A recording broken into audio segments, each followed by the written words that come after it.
بسم الله الرحمن الرحيم. الحمد لله رب العالمين، والصلاة والسلام على أشرف الخلائق أجمعين، سيدنا وسيد الأولين والآخرين، حبيبنا وحبيب إله العالمين، إمام المرسلين وخاتم النبيين، أبي القاسم المصطفى محمد. اللهم صل على محمد وآل محمد وعلى أهل بيته الطيبين الطاهرين الهداة المهديين المعصومين المظلومين، واللعنة الدائمة على أعداء الحق والدين. أما بعد، فقد قال الله تعالى عز اسمه في محكم كتابه ومتقن خطابه: بسم الله الرحمن الرحيم. قل لله المشرق والمغرب يهدي من يشاء إلى صراط مستقيم. صدق الله العلي العظيم. اللهم صل على محمد وآل محمد. قرآن حکیم کے سورہ مبارکہ بقرہ کی ایک آیت کا ایک فقرہ اور اس فقرے کا ایک کلمہ ہماری فکری رہنمائی کر رہا ہے.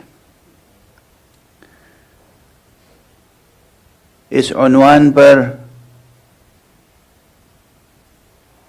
کہ مشیت اور حسین کا رشتہ کیا ہے.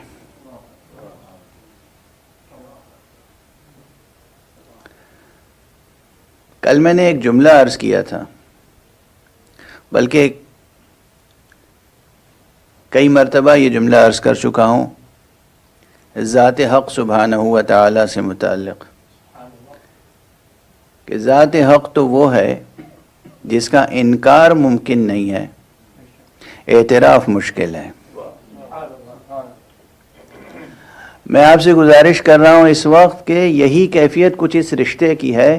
مشیت اور حسین کے درمیان رشتے کا انکار ممکن نہیں ہے، سمجھنا مشکل ہے. انکار ممکن نہیں ہے. حسین اور مشیت کے درمیان رشتہ محکم ہے. یہ رشتہ کیسا ہے؟ کتنا گہرا رشتہ ہے؟ کن اسباب کی بنا پر حق سبحانہ و تعالی نے حسین ابن علی کو اپنے نظام مشیت میں ایک اہمیت دی ہے.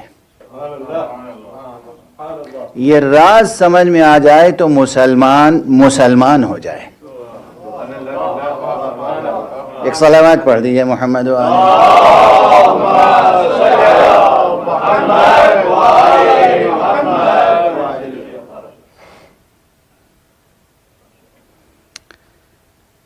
لفظ مشیت پہ گفتگو ہو رہی تھی تو عرض کروں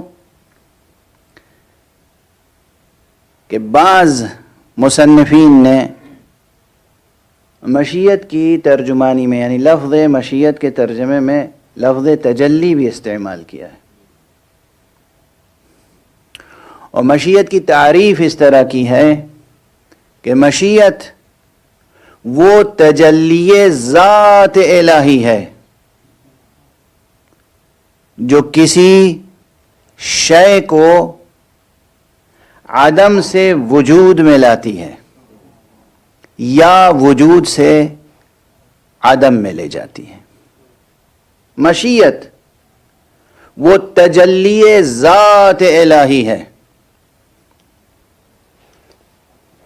جو ایجاد معدوم یا اعدام موجود کے لیے ہوتی ہے. لفظ تجلی، لفظ تجلا قرآن مجید سے ماخوذ ہے. ہاں اگر کوئی شخص کسی قرآنی لفظ کی غلط تعریف مقرر کر لے تو اس کی اس غلط تعریف کو ہدف تنقید بنایا جائے گا، نہ کہ اس اصطلاح کو. ارے کتنی اصطلاحیں قرآنی ہیں اور کتنی لفظیں قرآنی ہیں جن کی لوگوں نے اپنے اپنے طور پر بہت سی غلط تفسیریں اور تعویلیں کر لی ہیں. لفظ خلافت، لفظ امامت، کتنے الفاظ ہیں کہ جن کی تعریف اپنے طور پر لوگوں نے کر رکھی ہے. مراد الہی کچھ اور ہے اور مراد بندگان منحرف کچھ اور ہے. تو اس اعتبار سے ہر کلمہ ادا کرنے سے پہلے یہ سوچنا چاہیے کہ ہم خود منحرف نہ ہو جائیں، ہمارا نام منحرفین کی فہرست میں نہ لکھ لیا جائے.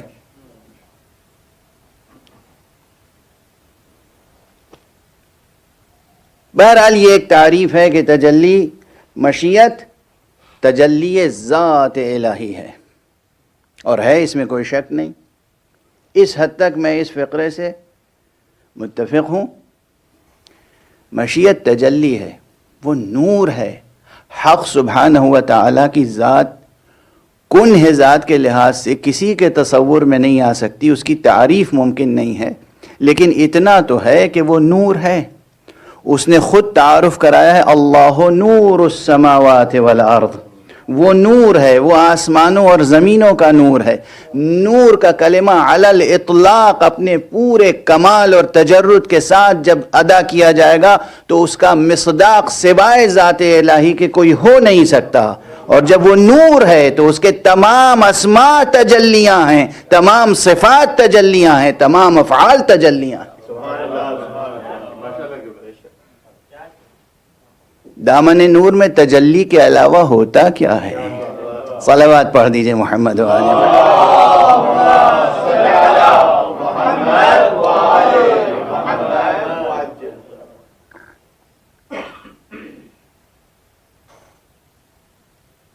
اس کا ہر امر تجلی ہے. مشیت بھی تجلی ہے. مشیت وہ تجلی ہے جو ایجاد معدوم یا اعدام موجود سے متعلق ہوتی ہے. بعض حضرات نے مشیت اور تجلی کو بالکل مترادف قرار دیا ہے، اور بعض حضرات نے مشیت اور تجلی میں اتنا فرق رکھا ہے کہ رتبتاً ایک صفت ہے ذات حق سبحانہ و تعالیٰ کی علم، جو اس کی ذاتی صفات میں سے ہے. اور ہر شے کائنات کی سب سے پہلے کہاں تھی اور کہاں ہے؟ ظرف علم الہی میں. ظرف علم الہی میں. ہم اس دنیا میں آنے سے پہلے کہاں تھے؟ چلیے اسٹیپ بائی اسٹیپ پیچھے لے چلیں آپ کو.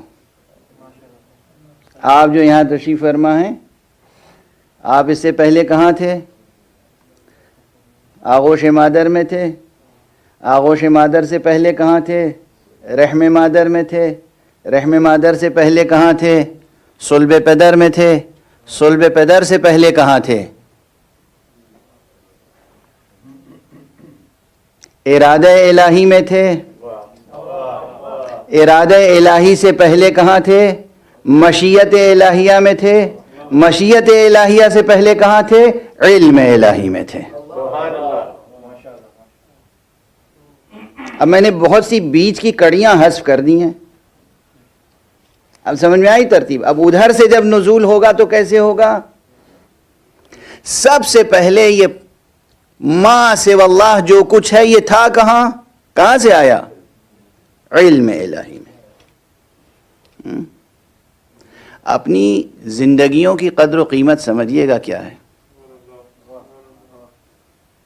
اپنی زندگیوں کی، اپنے وجود کی، اپنی شخصیتوں کی قدر و قیمت سمجھیے گا۔ ایک جملے میں عرض کر رہا ہوں، آپ کا آغاز علم الہی ہے، آپ کا انجام دامن رحمت الہیہ ہے۔ ایک صلوات پڑھ دیجئے محمد و آل محمد۔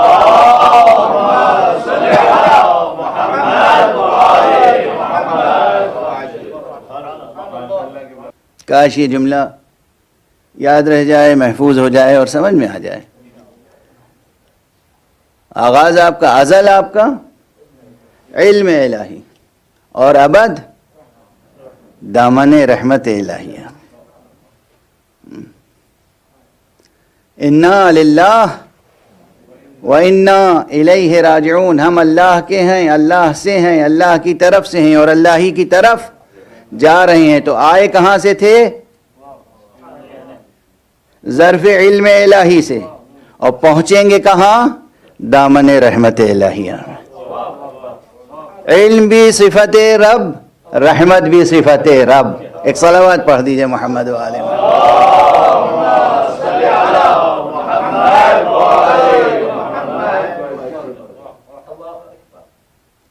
تو بعض حضرات نے، اور یہ بات قرین حقیقت معلوم ہوتی ہے کہ علم الہی میں جو کچھ ہے، جب علم الہی میں بہت کچھ ہے، سب کچھ علم الہی میں ہے۔ جب حق سبحانہ و تعالی اس اپنے علم ذاتی کی بنا پر کسی شے کو شے بنانا چاہتا ہے تو وہ متعلق ہوتی ہے شے مشیت سے، اور پھر جب چاہتا ہے کہ بالفعل وہ واقعاً ہو جائے تو پھر وہ متعلق ہوتی ہے ارادے سے۔ اور یہ ترتیب بالکل جوں کی توں، قرآن مجید کا اعجاز یہی ہے۔ قرآن مجید کی آیت پڑھ لیجئے، انما امرہ اذا اراد شیئا ان یقول لہ کن فیکون، بالکل ترتیب، الفاظ کی ترتیب کے ساتھ محفوظ ہے۔ حق سبحانہ و تعالی جب چاہتا ہے کہ کچھ ہو جائے تو ارادہ اس کا متعلق ہوتا ہے، اور پھر وہ کہتا ہے کون فیکون۔ یہاں پر یہ بحث ضرور ہے کہ وہ کن کیسے کہتا ہے۔ یہ کاف اور نون سے مل کے، یہ کاف اور نون دو حرف ہیں نا، کاف نون پیش کن ہے نا، یہ کاف اور نون سے مل کے جو کن کلمہ ہے، یہ اللہ کہہ سکتا ہے؟ کہہ سکتا ہے؟ ہم کن بھائی حرف ادا کرنے کے لیے مخارج حروف کی ضرورت ہوتی ہے، یعنی کوئی حرف ادا کرنے کے لیے، کوئی لفظ ادا کرنے کے لیے مخارج حروف کی ضرورت ہوتی ہے۔ حمزہ کہاں سے نکلتا ہے، ح کہاں سے نکلتا ہے، کاف کہاں سے نکلتا ہے، نون کہاں سے نکلتا ہے۔ تو حق سبحانہ و تعالیٰ کی ذات گرامی تو جسم و جسمانیات سے منزہ ہے۔ وہ جسم ہماری طرح نہیں رکھتا،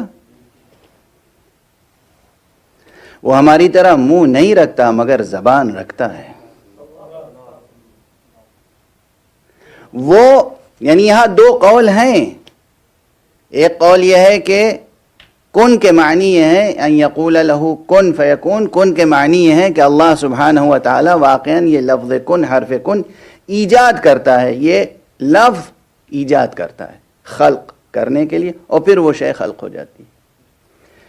لیکن جو اور دقیق سنج ہیں وہ کہتے ہیں کہ اصلاً یہ تعبیر کنایہ ہے، کنایہ ہے اس بات کا کہ وہ جو چاہتا ہے وہ ہو جاتا ہے، بالکل ایسے ہی کہ جیسے کوئی کن کہے اور وہ کام ہو جائے، کنایہ ہے۔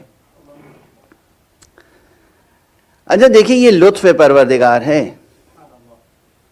کہ اس نے اپنی ذات، اس کی ذات کی کن ہے، ذات کی معرفت مکمل طور پر ممکن اور میسور نہیں ہے، لیکن آپ کے پرسیپشن سے اپنی ذات کو قریب لانے کے لیے آپ کی ذات کے اندر کچھ چیزیں ایسی رکھی ہیں جس کی مدد سے کچھ تھوڑا بہت سمجھ سکتے ہیں.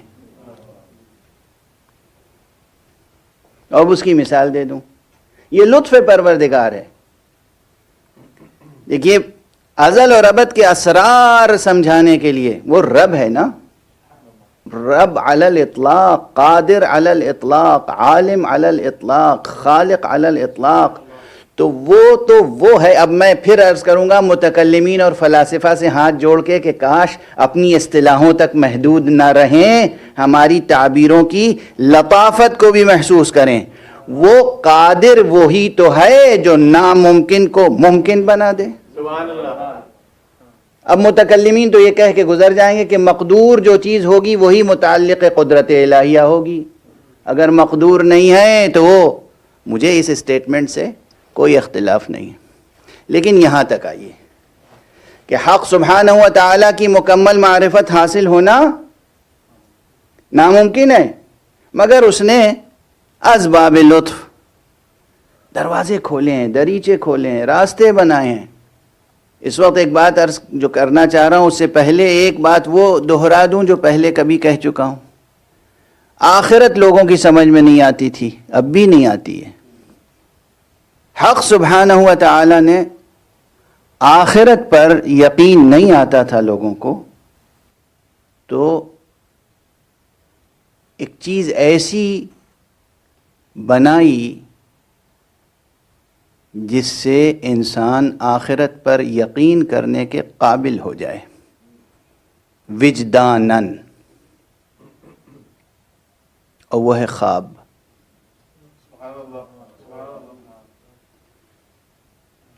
یہ معصوم سے روایت ہے، نبی سے روایت ہے کہ خواب، مرے ہوں کو آپ خواب میں دیکھتے ہیں، چلتا پھرتا دیکھتے ہیں.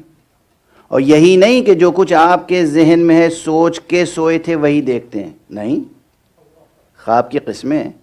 بعض ایسے رویائے صادقہ ہوتے ہیں کہ اس میں حقیقتیں منکشف ہوتی ہیں، حقیقتوں کی طرف اشارے ہوتے ہیں، بشارتیں ہوتی ہیں، انذار ہوتا ہے. تو یہ خواب میں جو کچھ آپ دیکھتے ہیں، جسم چلتے پھرتے لوگوں کے اور ان کی بات سنتے ہیں، یہ دار آخرت کی طرف ذہن کی رہنمائی ہے. یہ دار آخرت کی طرف ذہن کی رہنمائی ہے. تو آخرت کو کسی لیبوریٹری میں یہاں سمجھایا نہیں جا سکتا تھا، لیکن آپ کے وجود کے اندر ایسی چیز رکھ دی کہ خواب دیکھ کر آپ آخرت کا تصور قائم کر سکتے ہیں. واضح ہے خواب کی اہمیت سمجھے زندگی میں. اب اچھے خواب دیکھیے گا تاکہ اچھی آخرت بنے. صلوات پڑھ دیجئے محمد و آل محمد.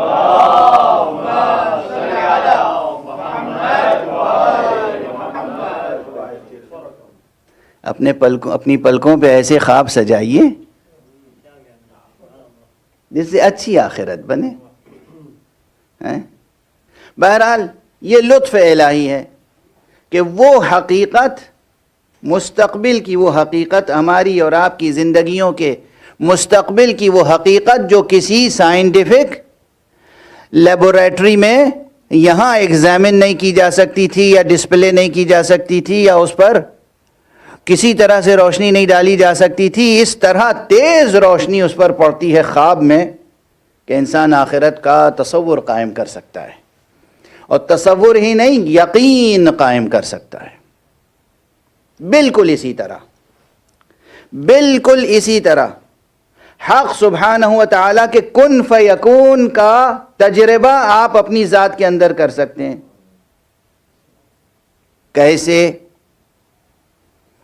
آپ کو اس مادی جسم کے ساتھ ساتھ ایک لطیف حقیقت اور دی گئی ہے، اور وہ ہے آپ کا ذہن. آپ کا ذہن میری تقریر سن رہا ہے، متوجہ ہے، اور میں کہوں کعبے کا تصور کیجئے.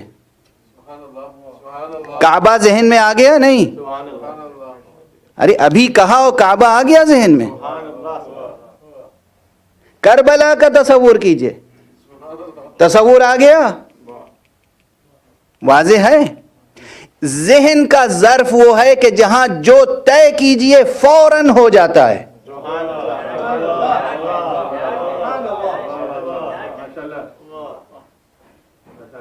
اور یہ ذہن کسی آئنسٹائن نے آپ کو نہیں عطا کیا ہے. جس نے یہ ذہن عطا کیا ہے اس کا سجدہ کرنا نہ بھولیے گا. صلوات پڑھ دیجئے محمد و آل محمد.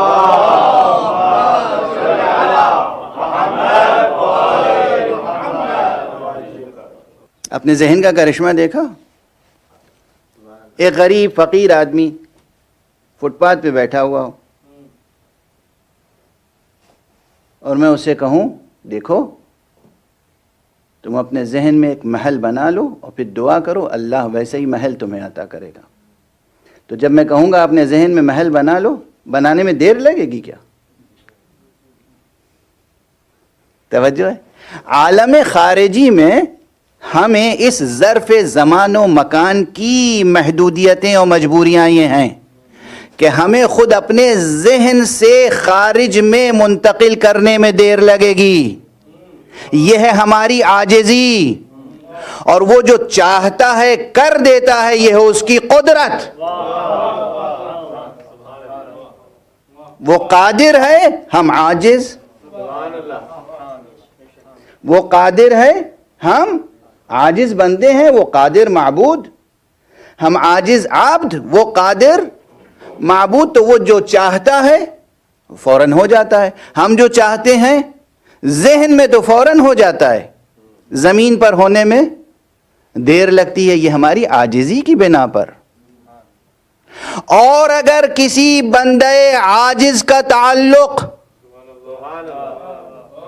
اس معبود قادر سے ہو جائے تو پھر یہ بھی ہوتا ہے کہ وہ گٹھلیاں زمین میں بوتا ہے اور درخت فوراً تیار ہو جاتا ہے، میوے بھی آ جاتے ہیں اور چند ساعتوں میں باغ کا باغ لگ جاتا ہے ہرا بھرا. اور سلمان جو بندہ تھا، غلام تھا کسی کا، وہ آزاد ہو جاتا ہے. ایک صلوات پڑھ دیجئے محمد و آل محمد.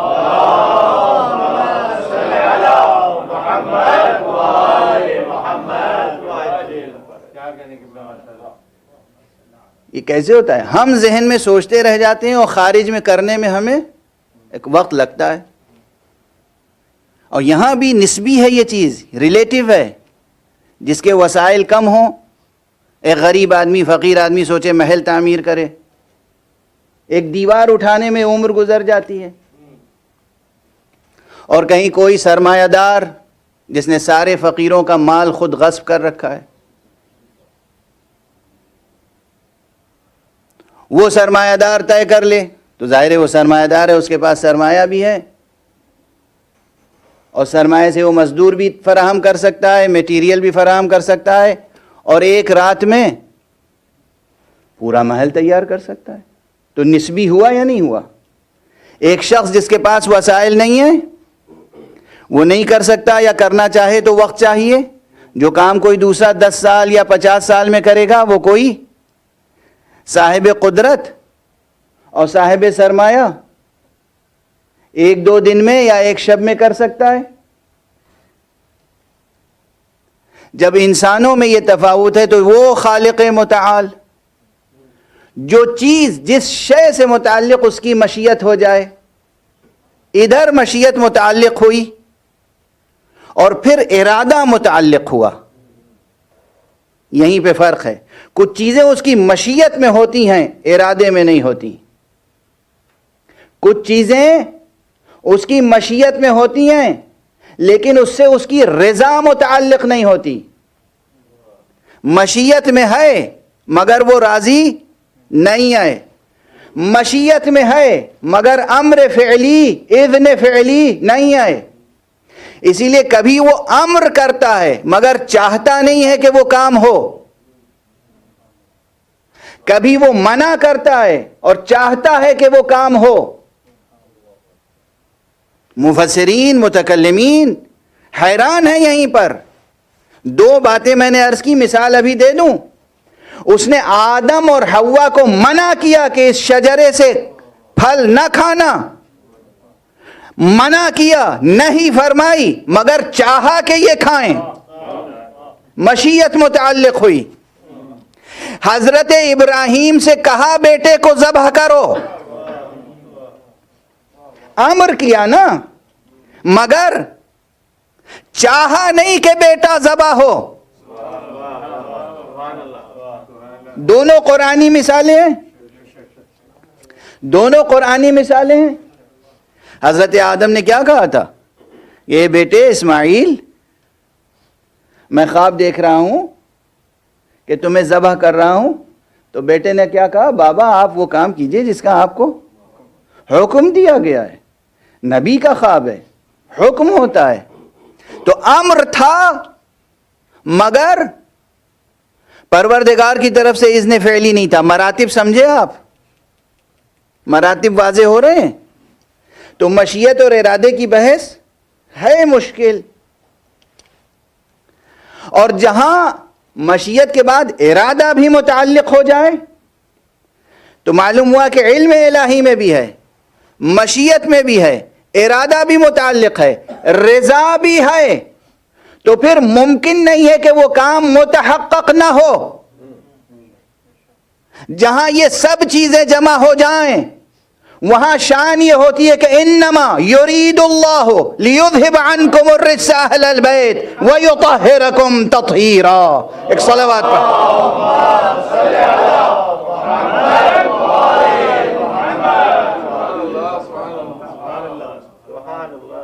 اب یہاں مشیت کا لفظ نہیں ہے اس آیت میں، یریدو، ارادے سے متعلق ہے یہ بات۔ جہاں ارادہ متعلق ہو جائے۔ ٹھہر کے ایک بات اور عرض کر دوں یہاں پر کہ بعض حضرات نے مشیت اور ارادے میں یہ بھی فرق کیا ہے۔ تقریباً میرے اس وقت پچھلے ابھی جو بیان عرض کیا اس میں آ گیا ہے ضمناً، لیکن وضاحت سے عرض کر دوں، صراحت سے عرض کر دوں کہ مشیت وہ ہے جس سے علم الہی متعلق ہو لیکن اس میں طلب نہ ہو، اور ارادہ وہ ہے جس میں ایجاد امر، ایجاد معمور، ایجاد شے کے لیے ایک طلب بھی ہو، ایک کوشش ہو، ایک سعی ہو۔ البتہ یہ سب تعریفیں انسان اپنے افعال پر قیاس کر کے بناتا ہے۔ ہمارا ارادہ، ہمارے ارادے کے مقدمات ہوتے ہیں، ہمارے ارادے کے مقدمات ہوتے ہیں۔ حق سبحانہ و تعالیٰ کے ہاں وہ سب مقدمات جو متصور ہیں ہمارے کام میں وہ تھوڑی ہیں۔ اسی لیے جیسے میں نے عرض کیا تھا کل کہ حیات ہمارے پاس بھی ہے، اور حیات اس کی ذات کی صفت بھی ہے، مگر کجا ہماری حیات اور کجا اس کی حیات۔ ہماری حیات اس کی مخلوق ہے اور اس کی حیات مخلوق نہیں ہے بلکہ اس کی صفت ذات ہے۔ یہی صورتحال ہے کہ ہمارا ارادہ کہاں اور اس کا ارادہ کہاں۔ اس کا ارادہ اس طرح کے مقدمات نہیں چاہتا جیسے مقدمات ہمیں چاہیے، کہ شوق ہو اور طلب ہو اور ارادہ ہو اور پھر وہ درجہ کمال تک پہنچے اور امر متحقق ہو، فعل متحقق ہو، جو اصول فقہ میں اور علم کلام میں بحثیں ہوتی ہیں۔ اسی لیے معصومین علیہم الصلاۃ والسلام نے یہ تعریف فرمائی ہے کہ اللہ سبحانہ و تعالیٰ کا ارادہ دراصل فعل ہے، ارادہ الہیہ فعل ہے، ارادہ الہیہ دراصل احداث ہے۔ حق سبحانہ و تعالیٰ کی مشیت، اس کا ارادہ اور اس کا علم اور پھر اس کا امر کسی چیز سے متعلق ہو، یہ مراتب ہیں چار بظاہر، اور پھر ان چار مراتب کے درمیان نہ جانے کتنے مراتب ہیں۔ یہ انسان کے فکری حوصلے پر ہے، کون کتنی فکر کر کے غواصی کر سکتا ہے اور کتنے گوہرہائے آبدار علوم قرآن اور علوم اہل بیت سے حاصل کر سکتا ہے۔ علم اصول فقہ میں بھی تقریباً امر کی بحث میں 4 مراتب کی طرف اشارہ کیا جاتا ہے۔ تو آج یہ گفتگو جو ارادے اور مشیت کے معنی سے متعلق تھی یہاں پر ذرا روکوں اور کچھ اس گفتگو کی طرف آگے بڑھوں کہ جو کل اشارہ کیا تھا، اور بعض حضرات کے ذہنوں میں یہ ہے، بار بار یہ بات آئے گی کہ حق سبحانہ و تعالیٰ کی مشیت کی میں نے تعریف جب یہ کی کہ مشیت یعنی وہ ارادہ حق جو کسی شے کو شے بناتا ہے یا کسی لا شے کو شے بناتا ہے۔ تو اس کے ساتھ ایک بحث ہے، عوامی سطح تک لوگ لے آئے ہیں اس بحث کو، حالانکہ وہ بحث بلند علمی سطحوں پر بھی موجود ہے کہ جو اشیاء وجود میں آتی ہیں یہ سب اشیاء لا شے سے وجود میں آتی ہیں یا کسی شے سے وجود میں آتی ہیں۔ تو اب یہاں پر بعض حضرات کے ذہنوں میں یہ شبہ ہے کہ خود لا شے بھی کوئی شے ہے، کوئی حقیقت ہے وجودی جس کا نام ہے لا شے، باقی تمام اشیاء اس لا شے سے بنتی ہیں۔ اس چیز کو کیا کیا شبہے پیدا ہوتے ہیں، شبہات ہیں یہ، اور میں نے بعض حضرات کو تقریریں کرتے ہوئے دیکھا ہے اسی پر۔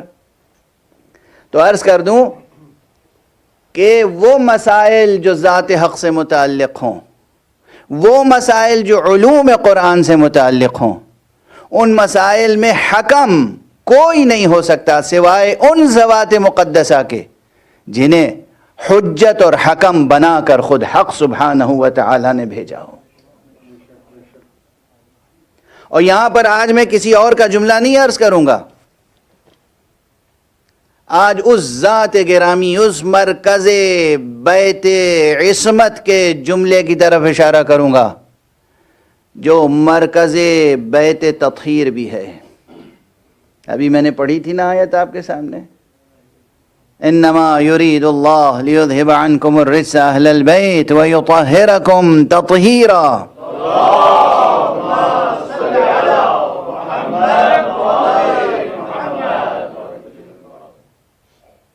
بس اللہ نے یہ ارادہ کر لیا ہے، اللہ یہ چاہتا ہے اے اہل بیت کہ وہ تم سے رجس کو دور رکھے، اس طرح کے جو دور رکھنے کا حق ہے۔ دور رکھے ترجمہ کیجئے گا، دور کرے نہیں، دور رکھے ترجمہ کیجئے گا تو کچھ اور ہستیاں نظر میں آئیں گی، اور دور رکھے ترجمہ کیجئے گا تو پھر کچھ اور ہستیاں نظر میں آئیں گی۔ اور کچھ ہستیاں ایسی ہیں جنہوں نے ایسے افعال انجام دیے ہیں کہ دونوں ترجمے میں کچھ بھی کر لیجئے وہ داخل آیہ تطہیر نہیں ہو سکتی۔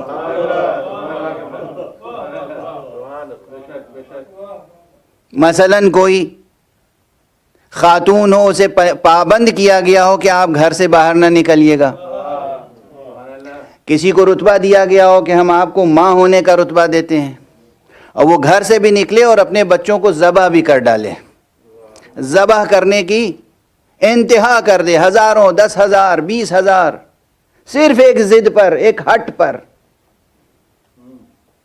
اب یہ اتنا بڑا داغ ہے، ایسا رجس ہے کہ جس سے یہ رجس جڑا ہوا ہو وہ نہ رکھے میں آئے گا نہ کرے میں آئے گا۔ ایک صلوات پڑھ دیجئے محمد و آل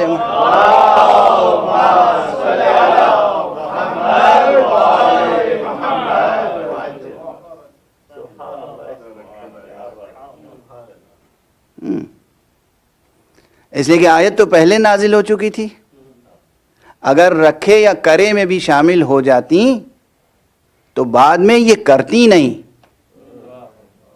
کرے میں شامل ہوتی تو اگر خدا نے رجس دور کر دیا تو پھر وجود میں کیسے آیا؟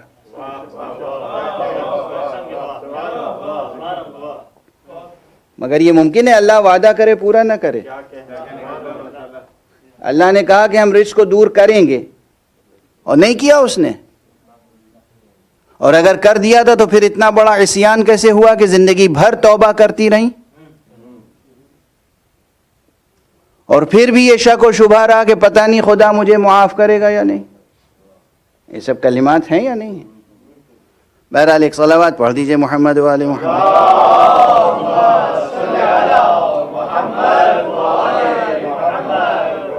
بہرحال تو جن کی شان میں یہ آیت نازل ہوئی تھی وہ پاک اور منزہ ہستیاں تھیں، اور دنیا چاہتی تھی کہ اتہامات لگا کر، الزامات لگا کر ان کی سیرت زندگی کو داغدار بنا دے. تو حق سبحانہ و تعالیٰ نے کہا کہ ہم اس طرح پاک رکھیں گے کہ پاک رکھنے کا حق ادا ہو، اس طرح دور رکھیں گے رزق کو کہ دنیا اتہام بھی لگائے گی تو اتہام بھی نہ لگ پائے گا، الزام بھی لگائے گی تو الزام بھی نہ لگ پائے گا.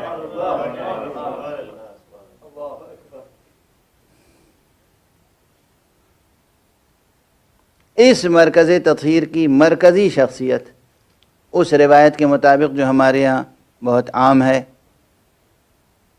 حدیث کسا، اس حدیث کسا میں مرکزی شخصیت کس کی ہے؟ جس کے لیے اور کیا ان انوار کی شان تھی. اب یہ جملے میں پہلی بار نہیں عرض کر رہا ہوں، مجھ سے پہلے ہزاروں بار حق شناس و عاشقان اہل بیت، علماء، خطبہ، ذاکرین کہہ چکے ہیں، مگر ان جملوں کی، ان الفاظ کی لذت اور شیرینی اور معنویت اور ریلیونس کبھی کم نہیں ہوتا، کبھی کم نہیں ہوتی شیرینی اس کی، کہ آپ اندازہ کیجئے کیا انوار قدسیات ہے کہ جب یہ جمع ہو گئے ایک چادر کے نیچے تو وہ فرشتے جو خادم کی طرح روز آتے جاتے تھے وہ بھی پہچان نہیں پا رہے تھے کہ یہ کون ہے. کیا فروغ نور تھا، کیا روشنی تھی، کیا تجلی تھی کہ جبرائیل علیہ السلام نے پوچھا پروردگار یہ کون ہے؟ اور پھر جواب عنایت ہوا کہ ہم فاطمۃ و ابوہا و بعلہا و بنوہا، یہ فاطمہ ہیں اور ان کے والد ہیں اور ان کے بیٹے ہیں اور ان کے شوہر ہیں. یعنی مرکز تعارف حضرت فاطمہ زہرا سلام اللہ علیہا کی ذات ہے.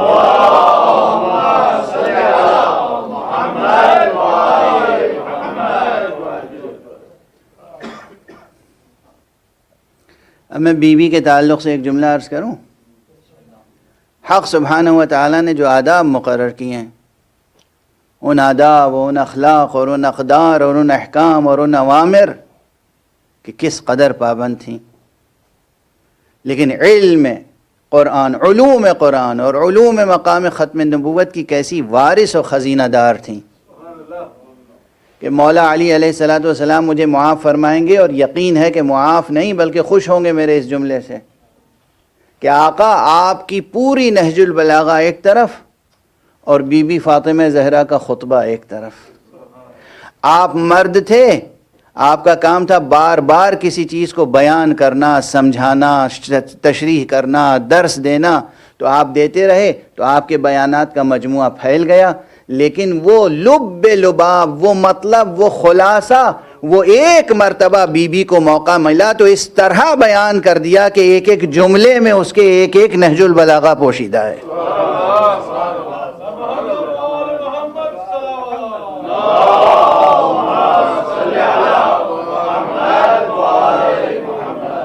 یہ جو بی بی کا خطبہ ہے، بی بی فاطمہ زہرا سلام اللہ علیہا کا خطبہ، تو ایسے آپ بالکل میری طرف سے غلو نہ سمجھیے گا. ایک ایک جملے میں، اس کے ایک ایک فقرے میں ایک ایک نہج البلاغہ پوشیدہ ہے، اور اسے کوئی جسارت نہ سمجھیے گا. میں پہلے عرض کر چکا ہوں کہ نہج البلاغہ کشکول رضی کا نام ہے، ظرف علم علی کا نام نہیں ہے.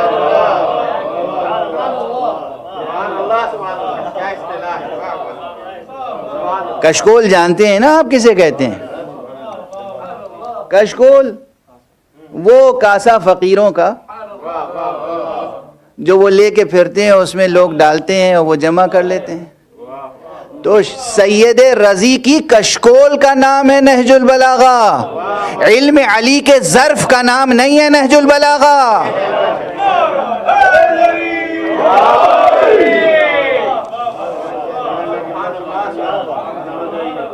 اس کائنات مادی میں کوئی ظرف ایسا نہیں ہے جس میں علم علی کو سمویا جا سکے. علم علی، علم علی، علم علی. اور زہرا کوفو علی ہیں. زہرا کوفو ہیں. یہ ان کے کوفو، وہ ان کی کوفو. اور کوفو بھی کس نے قرار دیا؟ عام لوگوں نے نہیں، اللہ نے کوفو بنایا اور رسول کو حکم دیا کہ یہ رشتہ ہوگا.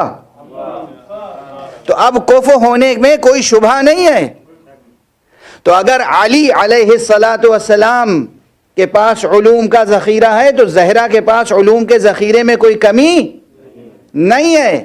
اگر امیر المومنین یہ کہہ سکتے ہیں کہ جب جبرائیل پیغمبر پر نازل ہوتے تھے تو وحی کی خوشبو اور قرآن مجید کے نزول کے وقت آواز جبرائیل کی میں سنتا تھا، نور رسالت کو دیکھتا تھا اور خوشبو نبوت کو سونگھتا تھا، تو زہرا بھی یہ کہہ سکتی ہیں کہ بابا کے جانے کے بعد بھی میرے پاس تو جبرائیل تسلی دینے کے لیے آیا کرتے تھے.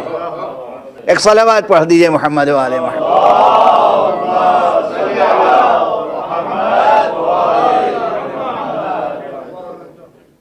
یہ ہیں زہرا.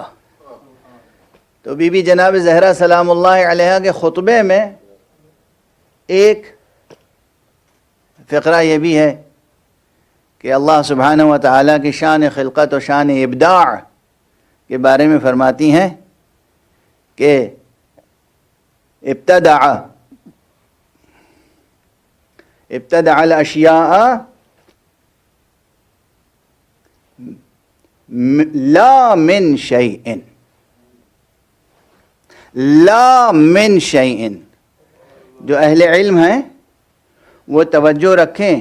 جو لوگ شب و روز درس و بحث کیا کرتے ہیں تو وہ منطق میں بشرط لا اور لا بشرط میں الجھے رہتے ہیں کہ کہاں پر بشرط لا کہیں اور کہاں پر لا بشرط. تو یہاں پر من لا شیء نہیں ہے، لا من شیء ہے. وہ شبہ برطرف ہو جائے کہ ایسا نہیں کہ کوئی وجودی حقیقت ہے جس کا نام ہے لا شیء اور اس سے اشیاء وجود میں آئیں. تو بی بی نے یہ نہیں فرمایا کہ من لا شیء، فرمایا لا من شیء. توجہ ہے، یہ بی بی کا کلام ہے. لا من شیء، کچھ نہیں تھا، کوئی شے وجود نہیں رکھتی تھی. علم الہی متعلق ہوا، مشیت الہیہ متعلق ہوئی اور پھر اس نے جو چاہا اسے شے بنا دیا. یہ قدرت الہیہ، یہ ہے قدرت الہیہ. جو اس قدرت الہیہ کے رازداں ہیں وہ وہی ہیں جن کو سب سے پہلے اس نے خلق فرمایا اور باقی تمام خلقت کو کی تخلیق پر انہیں شاہد بنایا. انہیں شاہد بنایا. ان کی نگاہوں کے سامنے پھر کائنات بنی، اور جس کی نگاہوں کے سامنے کائنات بنے اس سے کون سا راز چھپا ہوا ہے؟ اس سے کون سے اسرار پوشیدہ رہ سکتے ہیں؟ ہاں، یہ وہ مقامات ہیں جن کو اگر سمجھ لیا جائے تو علم کلام کی مبادیات میں پھنسے ہوئے بہت سے طالب علموں کی الجھنیں دور ہو جائیں. بہت سی الجھنیں دور ہو جائیں گی. عقائد کے باب میں، مناقب کے باب میں، فضائل کے باب میں بہت سی الجھنیں دور ہو جائیں گی اور یہ سمجھ میں آ جائے گا کہ مشیت الہیہ کیا ہے اور نظام مشیت الہیہ میں کن ہستیوں کو اہمیت دی گئی ہے. اور سرکار سید الشہداء ابو عبداللہ الحسین علیہ السلام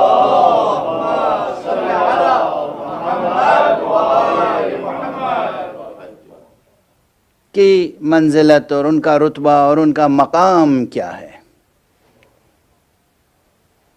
ہم معصومین میں سے کسی کے لیے اس غلو کے قائل نہیں ہیں جہاں صفات رب ان کی ذات سے متعلق کر دیں یا ان کو الوہیت کے درجے تک پہنچا دیں، نعوذ باللہ من ذالک.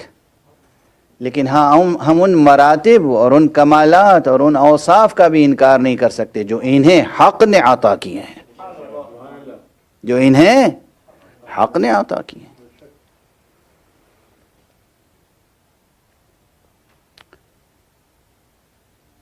سرکار سید الشہداء ابو عبداللہ الحسین علیہ الصلاۃ والسلام کے مراتب، ان کے فضائل، ان کے مناقب، چاہے وہ بچپن کے معجزات و کرامات ہوں یا جوانی کے، یا وہ تمام معجزات و کرامات جو صرف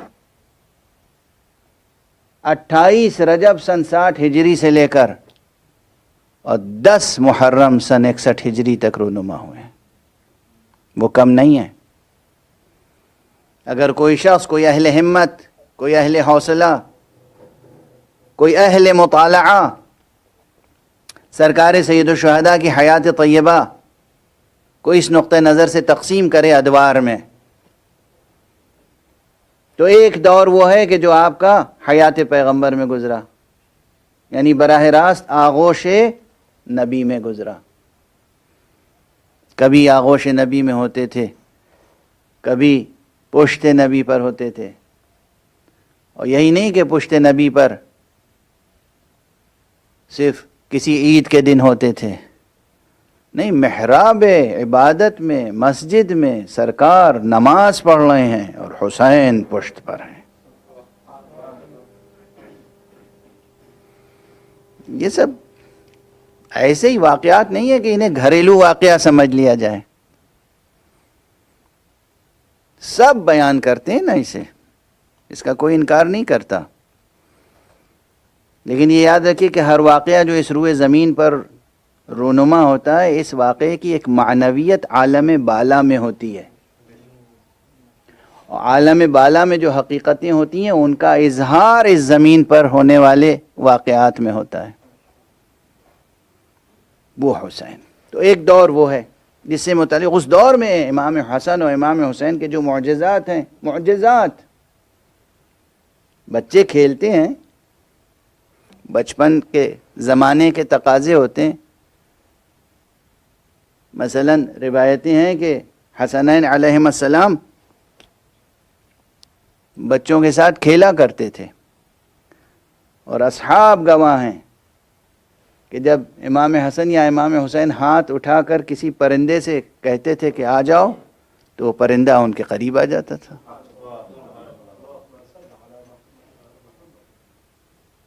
کوئی شخص جا رہا ہے، گرمی کا زمانہ ہے، اسے پیاس لگی، اور شہزادوں میں سے کسی سے کہا مجھے پیاس لگی ہے. کہا اچھا آپ کو پیاس لگی ہے؟ پتھر کا ایک ٹکڑا اٹھایا اور ننھی سی مٹھی میں اس طرح نچوڑا کہ اس میں سے شفاف پانی جاری ہو گیا. کہا لیجئے سیراب ہو جائیے. بس وہ بچے جو بچپن میں پتھر نچوڑ کے پانی نکال لیں.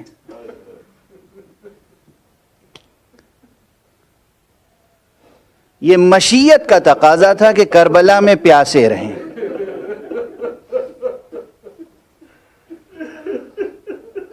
یہ مشیت کا تقاضا تھا. بچپن میں حضور موجود ہیں، حضور موجود ہیں، اور کسی نے کہا مجھے پیاس لگی ہے، پتھر اٹھایا، ایسے نچوڑا، کہا بسم اللہ پانی پیجیے. وہ حسین، وہ حسن جو پتھر نچوڑے تو آب زلال جاری ہو جائے، صاف اور شفاف شیریں پانی. ان کے لیے یہ مشیت متعلق ہوئی ہے کہ کربلا میں اور یہ بھی مشیت متعلق ہوئی ہے کہ خود پیاسے رہیں، دشمن کو سیراب کریں. عموماً 3 محرم یا 4 محرم کو حضرت حر کا تذکرہ کیا جاتا ہے. اب وقت میں گنجائش نہیں ہے کہ میں پورا واقعہ گزارش کر سکوں، لیکن ہاں مجھے بھی حضرت حر کا تذکرہ بہت عزیز ہے، اور میں اکثر کہتا ہوں ہم جیسے گناہگار انسانوں کے لیے، ہم جیسے کمزور انسانوں کے لیے، کمزور ارادوں کے لوگوں کے لیے، اور کیا مسلمان ہو کیا غیر مسلم، سب کے لیے، سب کے لیے۔ امام حسین کا تذکرہ تو بہت بلند ہے، ان کی شخصیت تو بہت بلند ہے۔ ہم حر جیسے امام حسین کے جانباز صحابی کو ایک مثالی کردار کے طور پر سامنے رکھ سکتے ہیں کہ کس طرح باطل کو ٹھکرایا جاتا ہے، کس طرح حق کو اختیار کیا جاتا ہے، اور کس طرح جہنم کی آگ سے دامن کو بچایا جاتا ہے، کس طرح جنت کو کمایا جاتا ہے۔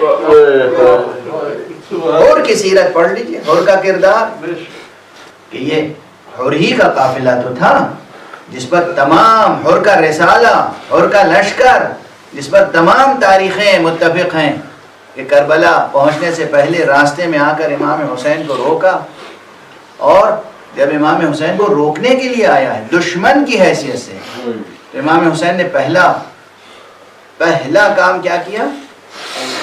آپ حضرات نو کے زبان بچے یہ واقعہ جانتے ہیں، مگر جب دہرایا جاتا ہے تو آپ تڑپ تڑپ کے گریہ کرتے ہیں۔ سب سے پہلے اپنے اصحاب سے کہا کہ دیکھو یہ کتنے پیاسے ہیں، یہ خود بھی پیاسے ہیں، ان کی سواریوں کے گھوڑے پیاسے ہیں۔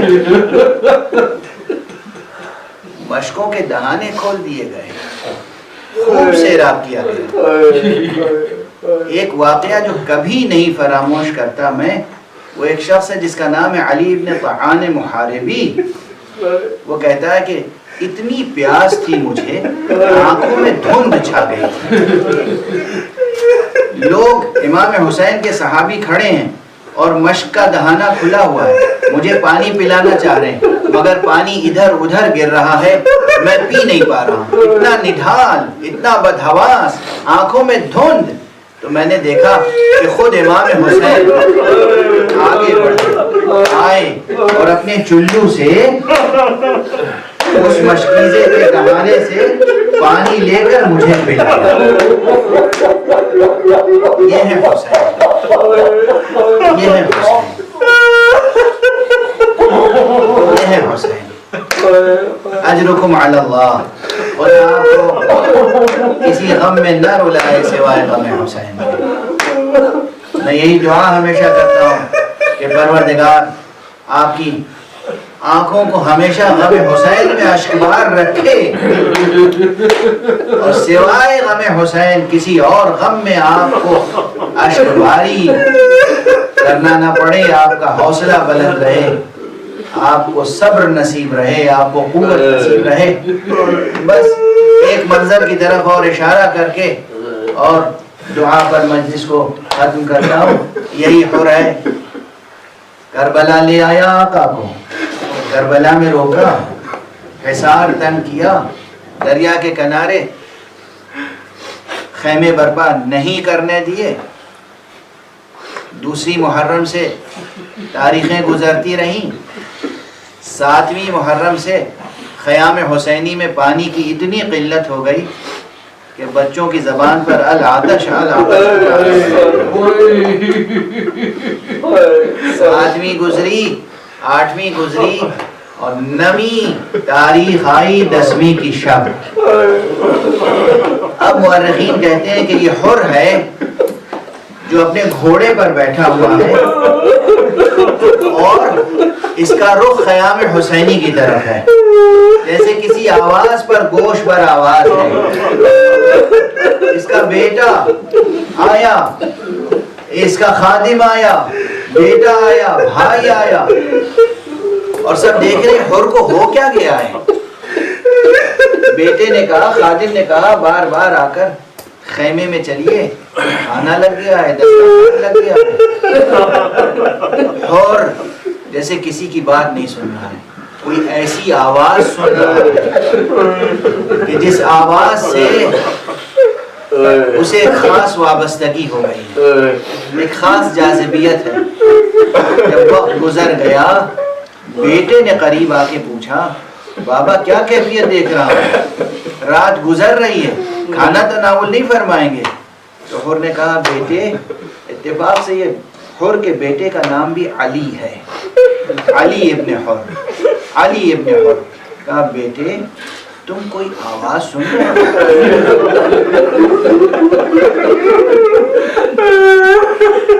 بیٹے نے تحمل کیا، سر جھکایا، ہاں بابا آواز سن رہا ہوں۔ کون سی آواز سن رہا ہوں؟